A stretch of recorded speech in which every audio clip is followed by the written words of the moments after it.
Once upon a time, there was a war.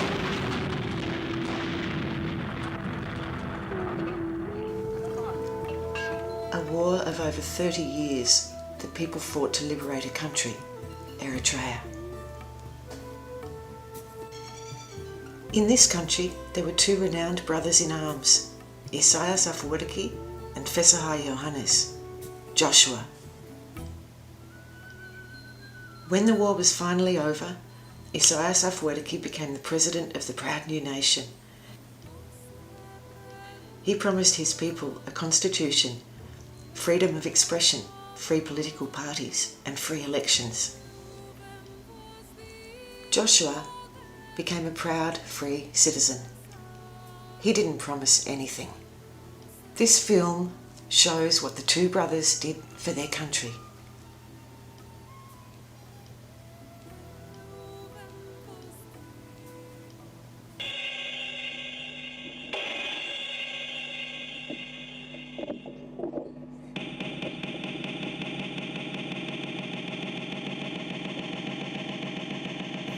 Joshua created a circus. The first and only circus ever in Eritrea, Circus Eritrea.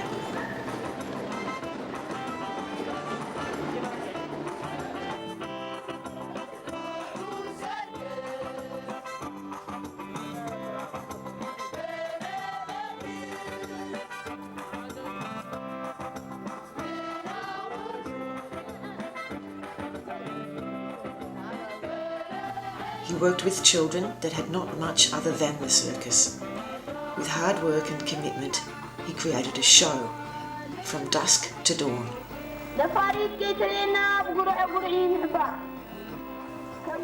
The show was more than acrobatics and contortions. Joshua was a poet, and the show included a play that talked about Eritrean children from all backgrounds coming together to build a new nation.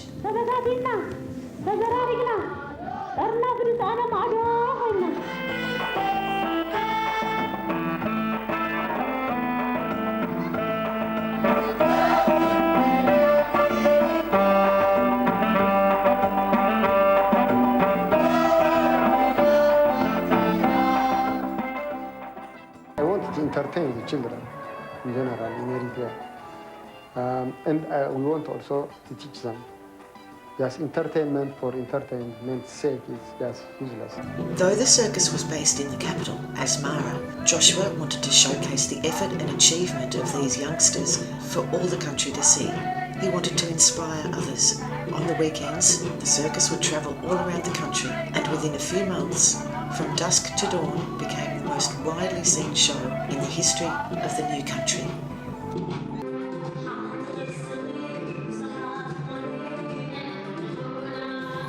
Joshua considered his work with children to be very important. These images are of another performing group that Joshua created, Dawit.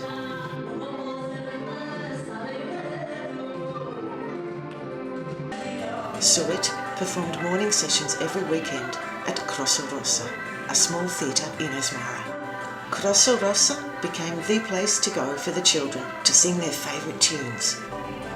Whenever he could, Joshua would also take this group on tour.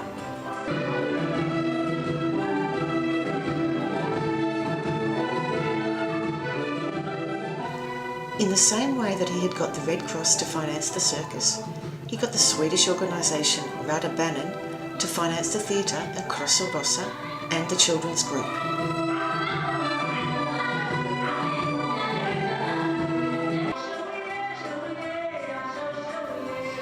Joshua not only worked hard, he also knew how to rally the individuals and humanitarian organisations that were flourishing around him in the new times of peace.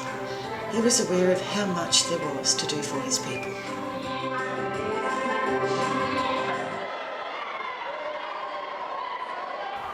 He knew how to utilise my husband too. For him, he facilitated the creation of an acting course, the like of which had never before existed in the country.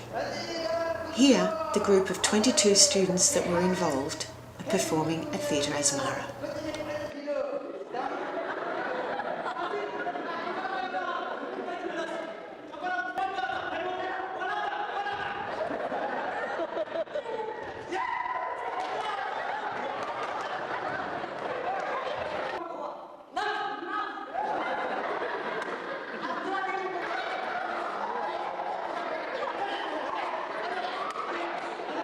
Joshua was always concerned with delivering services outside the capital, Asmara.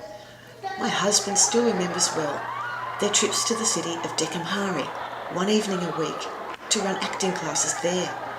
On those trips, they had long, intense conversations about artistic projects and about the social concerns Joshua had. For instance, during those trips, they started creating The Secret of Mosaic. This was a play about people with disabilities and pre-arranged marriages. They staged the play for the Ministry of Labour and Social Welfare.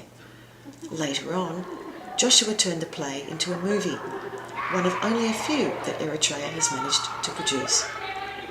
Joshua had a strong creative force inside him.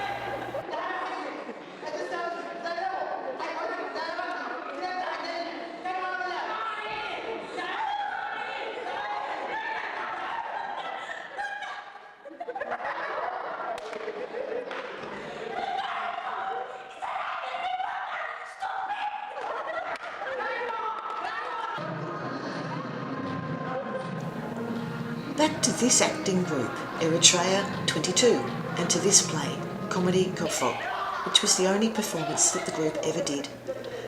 By the time of this first performance, war with neighbouring Ethiopia had broken out, and just a few days later, students started missing classes as they were forcibly taken to the front.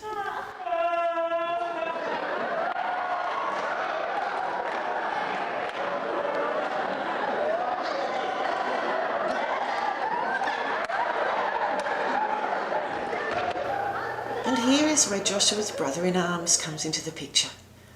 Because when Eritrea went back to war against Ethiopia in 1998, Isaias Afwerki, the president, had several offers of a peaceful settlement. He ignored these and decided to go to war.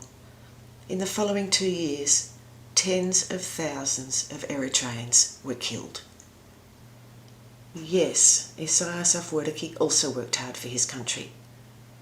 And he didn't waste any time. Only 2 years after independence, he was already jailing war-injured veterans for protesting about difficult living conditions in military barracks. And already 1/3 of the population was depending on food aid. At the same time, he shut down the only independent human rights organisation in the country. From then on, the list of his achievements grows, including dismissing the constitution and indefinitely postponing the creation of political parties and elections, as he, on his own, had decided that Eritrean people were not ready for democracy.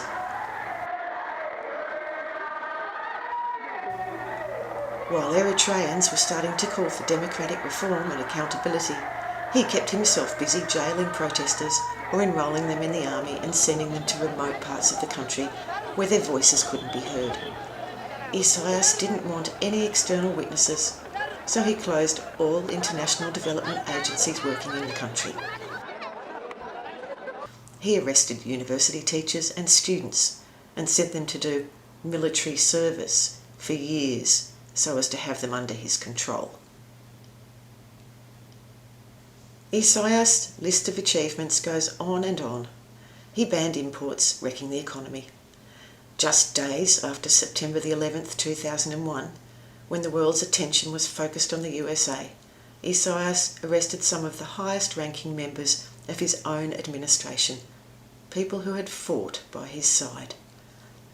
He charged them with treason just for calling for reforms. The same day, he shut down all private independent newspapers. And that is when he finally caught up with Joshua. It is our power, it is our support which made them sit even in the government office. I'm talking about Joshua.